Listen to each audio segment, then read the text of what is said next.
2007 সালে একটি লটারিতে বিজয়ী হয়ে একটি অভিবাসন পরিবার সেখানকার ফুটবলারদের সঙ্গে একটি ফটো ক্যালেন্ডারে শুট করার সুযোগ পায়। সেই পরিবারটি ছিল লামিন ইয়ামালের পরিবার। এই শিশুটিকে মেসি বাথটাবে গোসল করেছিলেন, মেসি তাকে কোলে নিয়েছিলেন। কে জানতো 20 বছর বয়সী এই ছেলেটি লামিন ইয়ামাল মেসির বিপক্ষে ফিফা ওয়ার্ল্ড কাপ 2026 এ খেলবে। দেখা যাক কি হতে যাচ্ছে ফাইনাল ম্যাচের স্পেন ভার্সেস আর্জেন্টিনায়। Welcome to FIFA world cup 2026 নিয়ে আমাদের নিয়মিত আয়োজন Desh Rupantor present striker sponsored by Phoenix Finance. Host করছি আমি তাসনিম ভামনা। আজকে আমাদের সঙ্গে আছেন বরাবরের মতো দুজন ফুটবল প্রেমী মানুষ যারা ভীষণ ফুটবল ভালোবাসেন, ফুটবল যাপন করেন এবং মূলত খেলা ভীষণ ভালোবাসেন। আমাদের সঙ্গে আছেন বাংলাদেশ জাতীয় ফুটবল দলের সাবেক অধিনায়ক শেখ মোহাম্মদ আসলাম এবং আমাদের সঙ্গে আছেন সঙ্গীত শিল্পী এবং সংবাদ পাঠক Lopa Hossain. Welcome to the show. ভাইয়া, কি মনে হচ্ছে এই এত কাঠখড় পেরিয়ে শেষ পর্যন্ত কি দুটো সেরা দলই ফাইনাল পারফরমেন্স করতে যাচ্ছে? ডেফিনেটলি তাদের যোগ্যতা বলেই তারা এই পর্যন্ত এসছে এবং নিশ্চয়ই তাদের ভিতরে অনেক পটেনশিয়াল প্লেয়ার আছে যাদের জন্য তারা এই ফাইনালে এসছে। আচ্ছা, লোপার কি মতামত?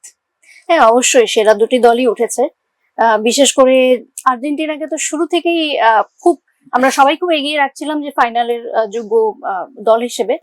পাশাপাশি অনেকে ভাবছিল যে হয়তোবা ফ্রান্স উঠে আসবে, কিন্তু ফ্রান্সের সঙ্গে সেমিফাইনালে স্পেন যে পারফরমেন্স করেছে সবাইকে তাক লাগিয়ে দেওয়ার মতো বলতে গেলে, কারণ বেশিরভাগ প্রেডিকশনই ছিল ফ্রান্সের পক্ষে।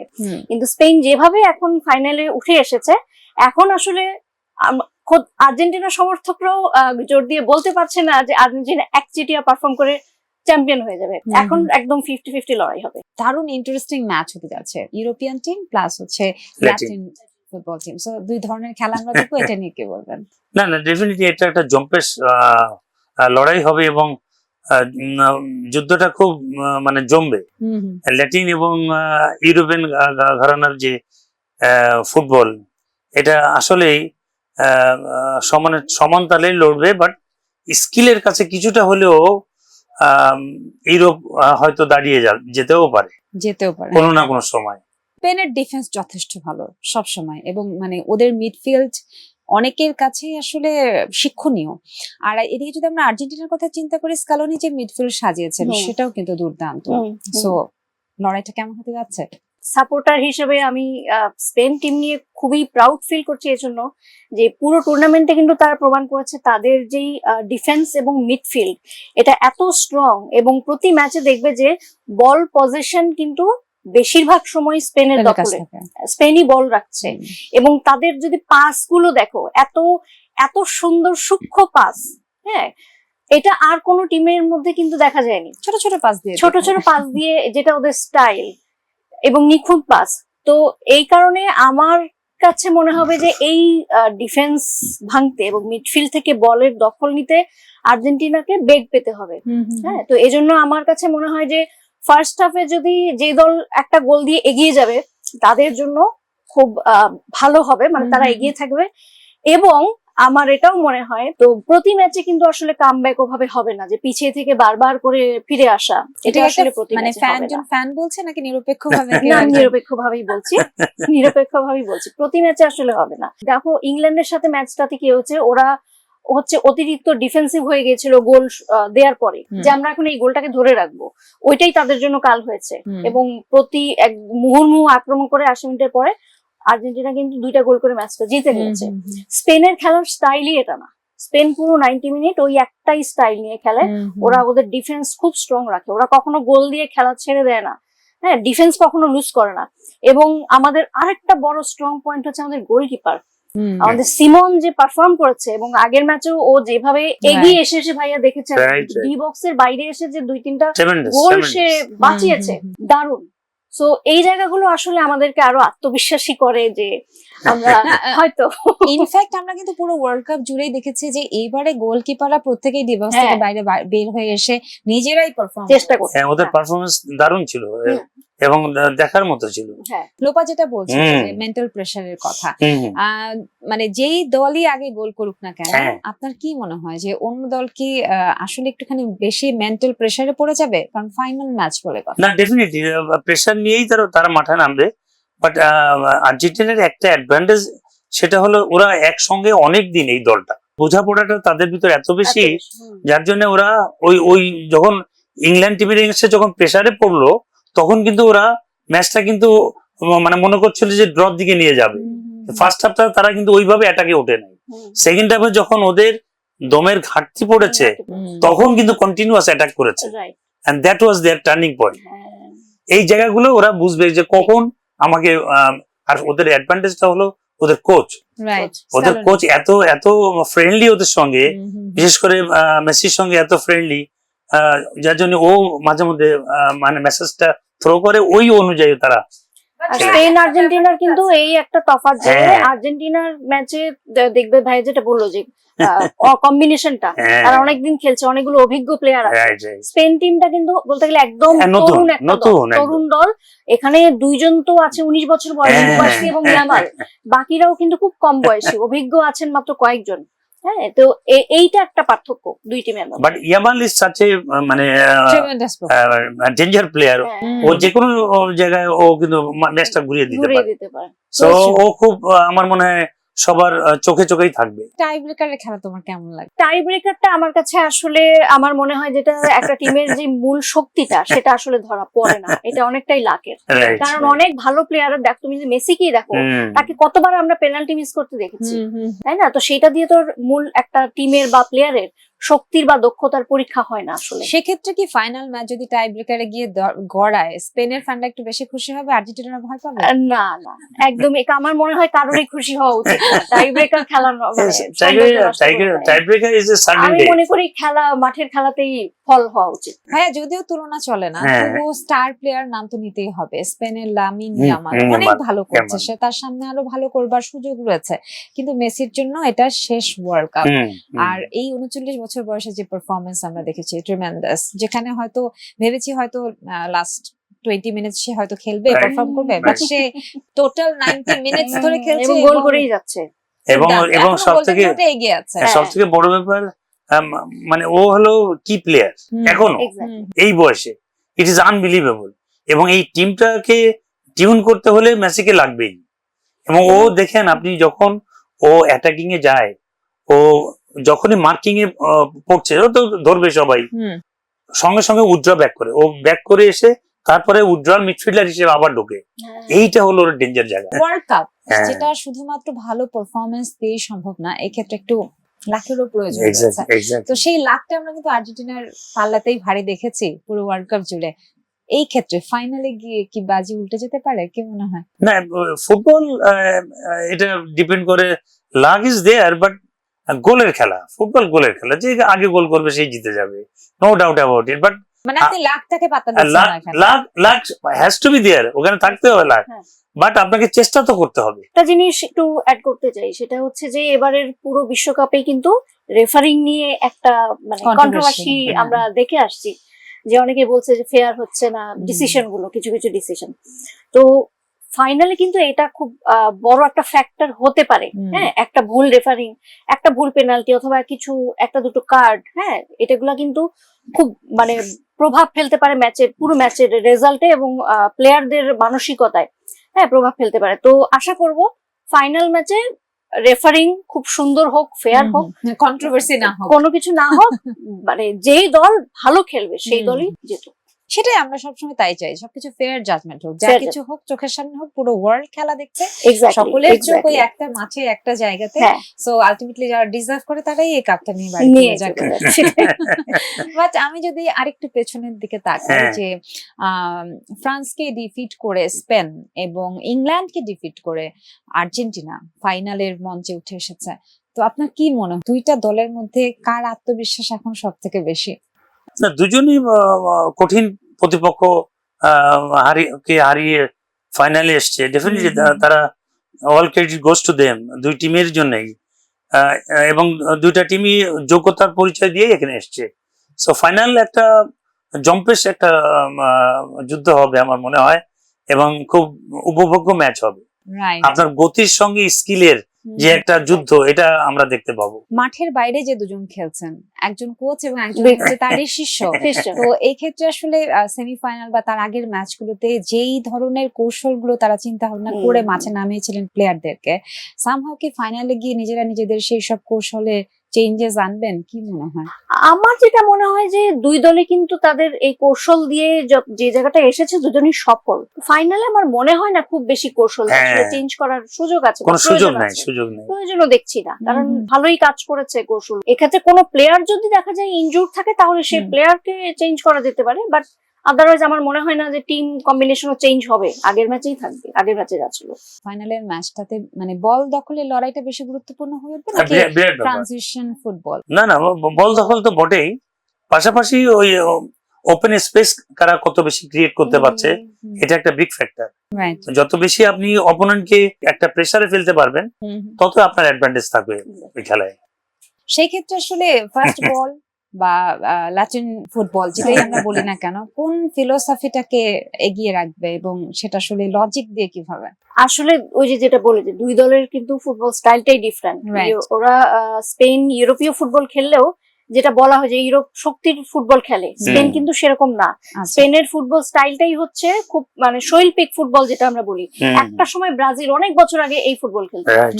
স্পেন এখন সেই ফুটবলটা খেলে। রাইট। বাট ল্যাটিনের হিসেবে আর্জেন্টিনার ফুটবল স্টাইলটা আবার একটু ডিফারেন্ট।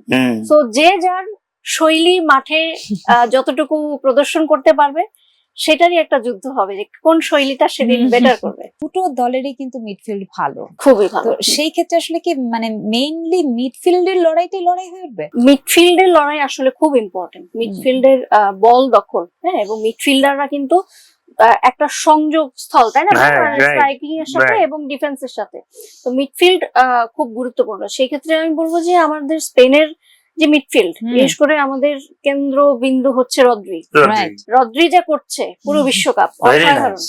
সো স্পেনের পাল্লা ভারী হতে পারে। এটা আমি তো বলবোই, বাট ওই যে আচ্ছা, বললাম ফাইনালে আসলে 50-50। লোপা কিন্তু ঘুরে ফিরে শুধু স্পেন ছাড়া কোনো কিছু ভাবতে পারছে না, বাট আমি তো আমার সাথে সাবেক অধিনায়ক বসে আছেন, একদম নিরপেক্ষ চোখে আপনি বলেন আসলে এই মিডফিল্ডের লড়াইটা কিরকম হবে? মিডফিল্ডের লড়াইটা খুব জম্পেশ হবে, এবং এখানে যারা মানে উইন করবে ওরাই ডোমিনেট করার চেষ্টা করবে। আর্জেন্টিনার অ্যাডভান্টেজটা হলো মিডফিল্ড যদি ওরা ওভারকাম করতে পারে, আপনার ফরওয়ার্ড লাইনে প্রচুর ভালো কুশলী প্লেয়ার আছে, এবং কোথা থেকে প্লেয়ার এসে গোল করছে নোবডি নোজ। ইনফ্যাক্ট আমরা যদি আগের ম্যাচ হ্যাঁ। সেমিফাইনাল ইংল্যান্ডের সঙ্গে হ্যাঁ, খেলেছে বিহাইন্ড দ্য স্ক্রিন আসছে, আর্জেন্টিনা, ওরা হঠাৎ করে চলে এসছে, গোল করে চলে যাচ্ছে। So this is something different, এই জায়গাগুলো অপোনেন্ট একটু হলেও বিপদে পড়বে। আমরা যদি ফ্রান্সের সঙ্গে স্পেনের খেলাটাও দেখি, যেখানে সবাই ফ্রান্সকে বেশি এগিয়ে রেখেছিল, হ্যাঁ, কারণ পুরো টুর্নামেন্ট জুড়ে ফ্রান্স এত ভালো খেলেছে, তাদের সুপার অ্যাটাকিং মুড, আর তারা এত দ্রুত মানে খেলে, তো সেই জায়গাটা থেকে সবাই কিন্তু একটু মানে স্পেনের বড় ধাক্কাই খেয়েছে আমি বলবো। Exactly. কারণ সবাই ভেবেছিল যে ওইদিন এমবাপ্পে এমবাপ্পে, গোল করবে, হ্যাঁ। ডেম্বেলে গোল করবে, অথচ তুমি দেখো যে এমবাপ্পেকে কিন্তু তার ওভাবে স্বাভাবিক খেলাটা একদম খেলতেই বোতলবন্দি করে দিয়েছে। বোতলবন্দি করে এটাই। দিয়েছে স্পেনের ডিফেন্স এবং মিডফিল্ড। হ্যাঁ, তার মধ্যে দেখো এমবাপ্পে 2-3টা শট বের Right, করেছে, right. সেগুলো সিমনে ঠেকিয়ে দিয়েছে। সেই ক্ষেত্রে স্পেনের যেসব তরুণ ফুটবলারদের কথা আমরা বলছি, যাদের বয়স খুবই কম, যদি আমরা এইভাবে চিন্তা করি যে স্পেনের ইয়াং ফুটবলার ভার্সেস আর্জেন্টিনার অভিজ্ঞ, এক্সপেরিয়েন্স Right. ফুটবলার, তো এই ক্ষেত্রে আসলে এই পায়ের লড়াইটা নিয়ে একটুখানি বলবেন। ওদের ডেঞ্জার প্লেয়ার ইয়ামেল ধরা আসলে খুব কঠিন হয়ে যাবে, যেহেতু আর্জেন্টিনার প্লেয়াররা ডিফেন্সিভ যে অর্গানাইজেশন, ওখানে কিছু বয়স্ক প্লেয়ার আছে, তো ওকে এই কুইক লেগ আটকানো খুব টাফ হয়ে যাবে ওদের জন্য, এবং ওদের মাথা ব্যথা হয়ে যেতে পারে। আসলাম ভাই, প্রত্যেক 4 বছর পর পর ওয়ার্ল্ড কাপ আসে, ওয়ার্ল্ড কাপ চলে যায়, এবং তারপরে আমাদের উন্মাদনাটা কিন্তু ওখানেই শেষ হয়ে যায়। রাইট। কিন্তু আমরা ওয়ার্ল্ড কাপ নিয়ে এত কথা বলি, আমাদের বাংলাদেশের ফুটবল খেলা নিয়ে কিন্তু কথা খুব একটা বলি না। কেন বলি না? এখন তো আমাদের হামজা চৌধুরী আছেন, সুমিত সেন আছেন, রাইট। কেন বলছি না? বিশ্বকাপের যে উত্তেজনাটা, এটা আমাদের প্রতিটি পাড়া মহল্লায় আমাদের কাজে লাগানো দরকার ছিল, এবং আমি শিওর আমাদের এখন যুব ক্রীড়া প্রতিমন্ত্রী যিনি, উনি হি ওয়াজ এ গ্রেট ফুটবলার এবং সাফ জয়ী ক্যাপ্টেন ছিলেন উনি। সো আশা করি ওনার ডাইনামিক লিডারশিপে আমাদের ফুটবল আবার ঘুরে দাঁড়াবে। সব থেকে বড় ব্যাপার যে আমাদের যে ক্লাবগুলো ছিল, এত জমজমাট ক্লাব ছিল, এই ক্লাবগুলো এখন রুগ্ন শুকনো হয়ে মারা যাওয়ার মতো অবস্থা। তো এদেরকে মানে সুষ্ঠু ডাইনামিক লিডারশিপের মাধ্যমে যদি ফিরিয়ে আনা যায়, আমাদের ফুটবল আবার ঘুরে দাঁড়াবে। এমন একটা সময় গেছে যে আমরা এই আমাদের স্পিকার সাহেব মেজর জেনারেল হাফিজুদ্দিন সাহেব, ওনার নেতৃত্বে আমি সুইজারল্যান্ডের এগেনস্টে আমি হ্যাটট্রিক করেছিলাম। I made an hat trick against them. আমরা 2 গোলে হাত ছিলাম, পরে আমি 3 গোল করেছি। তো এই সুন্দর সময় তো আমাদের ছিল। ওরা ওই 6 ফিট অ্যাবাভ একজন, তাদের মাথার উপর দিয়ে যে আমি হেড করে গোল করেছি। সো উই ক্যান, আমরা পারি, আমাদের অনেক রিসোর্সেস আছে, কিন্তু সুষ্ঠু পরিকল্পনা দরকার, আর ক্লাবগুলোকে একটু বেগবান করা দরকার। আচ্ছা লোপা, তুমি খেলা দেখতে খুবই পছন্দ করো, শুধু ফুটবল নয়, ফুটবল, ক্রিকেট, তুমি সারা বছর খেলার আপডেট তোমার কাছ থেকে পাওয়া যায়। তুমি আসলাম ভাইদের সেই 80s এর সময়কার যে বাংলাদেশের জমজমাট ফুটবল, সেটা সম্পর্কে তোমার কিছু ধারণা আছে? এখন আমার তো জন্ম 85 এ, দেখোনি, আমি দেখেছি, খেলা দেখেছি। আমরা তো 96 এ আমরা মনে মুন্না ওনার খেলা দেখেছি, তখন আমরা খুবই ছোট, কিন্তু এই নামগুলোর সাথে আমরা বেড়ে উঠেছি। কিন্তু যখন থেকে বাংলাদেশের ফুটবল খেলা দেখা, তখন থেকে ওনাদের দেখা। আরেক নাম বললো আলফাজ, এই তারপর হচ্ছেন তারপরে জেনারেশন আমিনুল হক, সাব্বির, ওনারা। হ্যাঁ, তো ওনাদের খেলা দেখেই কিন্তু আমরা বড় হয়েছি, এবং ওনাদের সময় আসলে বাংলাদেশের ফুটবলের আমি বলি যে স্বর্ণযুগটা ছিল, সেটা একটা সময় আমরা হারিয়ে ফেললাম। এটা ভীষণ রকম দুঃখজনক আমাদের জন্য। আমরা বিশ্বকাপে কোয়ালিফাই করার পর ক্রিকেট নিয়ে আসলে এতটাই মত্ত হয়ে পড়েছি যে ফুটবলটাকে আমরা সেই মানে মর্যাদাটা দেইনি, সময়টা দেইনি, সেই মনোযোগটা দেইনি। আমি বলবো যে একটাকে এগিয়ে নিতে আরেকটাকে পেছনে রাখার তো কোনো প্রয়োজন ছিল না। হ্যাঁ, আমরা একই সঙ্গে ক্রিকেট এবং ফুটবল দুইটাকেই কিন্তু এগিয়ে নিয়ে যেতে পারতাম, কিন্তু আমরা মনে হয় যে ক্রিকেটের প্রতি অতিরিক্ত মনোযোগী হয়ে ফুটবলটাকে আমরা অবহেলা করেছি। তো সেটা এখনো ভাইয়া যেটা বললেন, আমরা যদি এখন থেকেও আবার নতুন ভাবে পদক্ষেপ নেওয়া শুরু করি প্রপার প্ল্যানিং এর সাথে, তাহলে এখনো আবার সেই যুগ ফিরিয়ে আনা সম্ভব। বাংলাদেশে বরাবরই ফুটবলের দর্শক সব থেকে বেশি ছিল সেই 70s এর সময় থেকে, এবং তখনকার সময়ে আপনারা যে লেভেলের তারকা খেলোয়াড় ছিলেন, সেগুলো এখনো শুনলে অনেক বেশি মুগ্ধ হয়ে যেতে হয়। এখনো ইউটিউবে গেলে ছোট ছোট আপনাদের খেলা, এখন ওই যে সময় ছিল যে আমি গোল করে আবাহনী জিতছে, ওখান থেকে আমাকে কাঁধে করে আবাহনী মাঠে নিয়ে যাওয়া হয়েছে, মানে 10,000 12,000 লোকজন আমাকে মাটিতে নামতে দিবে না। So days was like that. এই যে আমাদের যে যুব সমাজের যে উত্তেজনা এবং এই আবেগটা, এটা আমাদের অবশ্যই কাজে লাগানো দরকার। এবং আপনার যে গোলের রেকর্ড, এখনো অম্লান হচ্ছে, কেউ ধরতে পারে না। ইনশাল্লাহ আশা করি কেউ ভাঙবে, আমি তাকে ফুলের তোড়া দিয়ে আমি বরণ করবো। ন্যাশনাল টিমে এবং লোকাল লিগে আমার গোল এখনো আমি টপ স্কোরার হিসেবে আছি। এই জেনারেশনের জন্য হামজা চৌধুরী একটা দারুণ হাইপ, কিন্তু এই হাইপটাকে আমরা শুধু হাইপ পর্যন্তই কেন রাখলাম? এটাকে আমরা কাজে লাগালাম না। এটা কাজে আমার মনে হয় ওকে আমাদের লোকাল যে কোনো ভালো টিমে ওকে এনলিস্টেড করে ওকে খেলানো যেতে পারে, এবং ওর কাছ থেকে আমাদের যুব সমাজ অনেক কিছু পেতে পারে। যারাই আমাদের বংশভূত বাইরে আছে তাদেরকে নিয়ে আসা উচিত। আমাদের মনে হয় যে হামজা চৌধুরী যে আসলো, হামজা, সমিত সোম, এদেরকে না এই জিনিসটাকে আমাদের আরো কাজে লাগানো দরকার ছিল। যেমন ওরা আসে ন্যাশনাল টিমের 1-2টা ম্যাচ খেলে আবার চলে যায়, ওদেরকে যে যদি দেশের বিভিন্ন জায়গায় তৃণমূলে গিয়ে বিভিন্ন জেলা না হোক অ্যাটলিস্ট বিভাগগুলোতে যদি একটা ম্যাচ খেলানো যায়, তরুণ সেখানকার স্কুলের কলেজের ছেলেদেরকে আনানো যায়, এবং এদের দেখে যে উৎসাহিত হবে, ফুটবলের প্রতি আকৃষ্ট হয়ে ফুটবল খেলা শুরু করবে, এই জিনিসটা না করতে ব্যর্থ হয়েছে। এটা আমি মনে করি যে যদি উদ্যোগ নেয় আবার তাহলে ভালো হয়, কিন্তু তাদেরকে এনে কর্পোরেট হিসেবে ব্যবহার করেছে। আরেকটা বলি যে ওরা তো এসে খেলে চলে গেল, কিন্তু ওখানে লোকাল লিগ যারা খেলবে ওই জায়গাটা আমাদের কাজ করা, ইমোশনাল বন্ডিংটা ক্রিয়েট হচ্ছে না। লোকাল লিগ যেমন ইউকে লিগ, জার্মান লিগ, আপনার ফ্রান্স লিগ, এই লিগে যারা ফুটবল খেলছে তারাই কিন্তু দাপিয়ে ফুটবল খেলছে এখন। এই জায়গাগুলো খেলতে হবে। ভাইয়া জাতীয় দলের পারফরমেন্স আসলে লিগ খেলেই, তৃণমূল থেকে না আনলে তো হঠাৎ করে ন্যাশনাল টিমের পারফরমেন্স আশা করা যায় না। সেটাই, সেই ক্ষেত্রে আসলে তুমি কি বলবে যে যেমন ইয়ামালের গল্পটা যেরকম আমরা বললাম পুরো অনুষ্ঠান জুড়ে, মেসির গল্পটাও আমরা জানি, মেসির ছোটবেলা মেসি হয়েছে কিভাবে, লিগ খেলেই তো হয়েছে।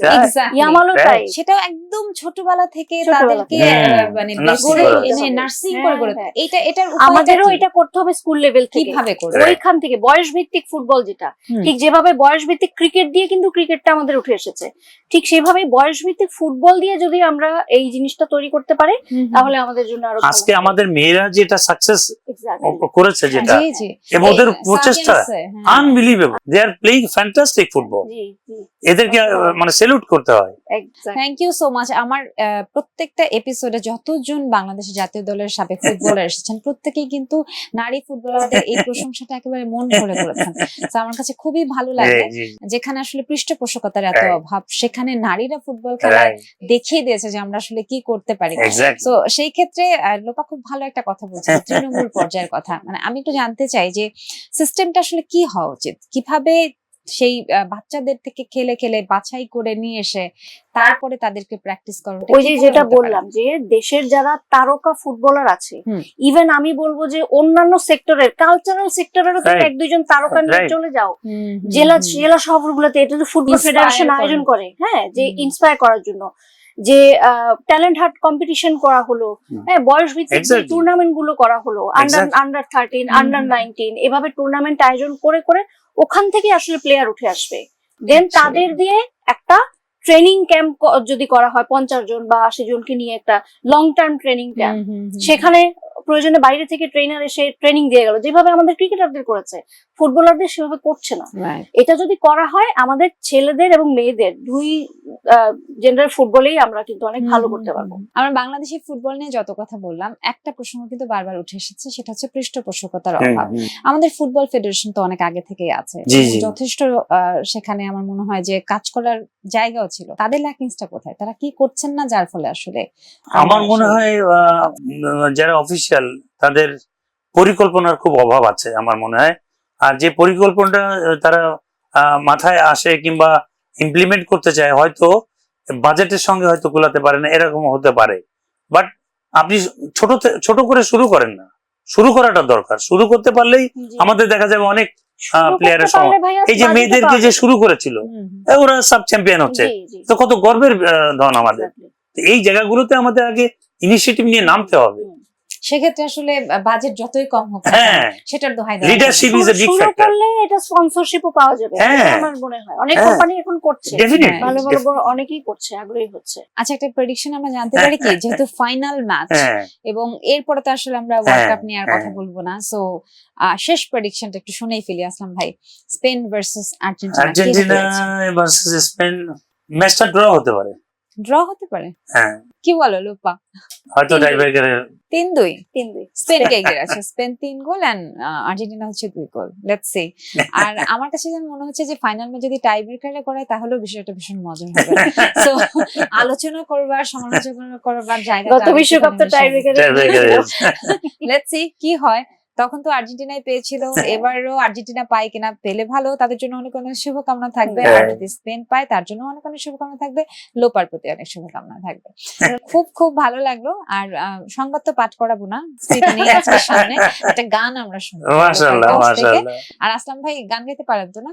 অল্প অল্প অল্প পারি। শোনাবেন আমাদের দুই লাইন আজকে? প্লিজ শোনানো যাবে? ও ওয়াও, চলেন শুনি। আহা মরি মরি চলিতে চলিতে বাজায় কাকন পরনে নিলাম বরি, পাগল আমি ওই রূপ দেখে মনে লয় ওই অঙ্গ থেকে ও রূপ চুরি করি চুরি করি। আমি এখনো পর্যন্ত কোন এপিসোডে ফুটবলারকে গান গাওয়াইনি, বাট আসলাম ভাই যে এত এক্সট্রোভার্ট জানা ছিল না, খুব ভালো লাগছে। থ্যাংক ইউ সো মাচ, ভালো গান করেন। লোপার গানটা শুনবো, কিন্তু তার আগে আমি একটুখানি বিদায় নিয়ে আসি। ফিফা ওয়ার্ল্ড কাপ 2026 নিয়ে আমাদের আয়োজন দেখছিলেন এতক্ষণ Desh Rupantor present striker, sponsored by Phoenix Finance. আর হোস্ট করছিলাম আমি তাসনুভা মোহনা। 20 বছর বয়সী লামিন ইয়ামাল নাকি 39 বছর বয়সী মেসি, আসলে বিষয়টা প্রতিপক্ষের হয়ে গেলেও পেছনের গল্পটা কিন্তু ভীষণ ইমোশনাল। আর সেই গল্পটা জুড়ে নিয়ে যদি আমরা খেলাটা দেখি তাহলে খেলাটা আসলে ভীষণ ইন্টারেস্টিং হতে যাচ্ছে। যারা আর্জেন্টিনা সাপোর্টার রয়েছেন তারা আমাদের কমেন্ট সেকশনে প্রেডিকশন করতে ভুলবেন না। আর যারা অল্প কিছু হলো স্পেনের সাপোর্টার রয়েছেন তারাও প্রেডিকশন করতে ভুলবেন না। সবাই খুব ভালো থাকবেন। ফিফা ওয়ার্ল্ড কাপ 2026 শেষ মুহূর্ত পর্যন্ত আপনাদেরকে চরম উত্তেজনা, চরম আনন্দের মধ্য দিয়ে নিয়ে যাক। থ্যাংক ইউ সো মাচ আমাদের সঙ্গে এতক্ষণ থাকার জন্য। নুপাঙ্গানসিনী। সবাই বলে ছাড়তে আশা কেমনে ছাড়ি বল, তুই যে আমার বেঁচে থাকার সামান্য সম্বল। ভুল না সঠিক তা জানি না, দু চোখ ভরা জল, তুই যে আমার বেঁচে থাকার সামান্য সম্বল।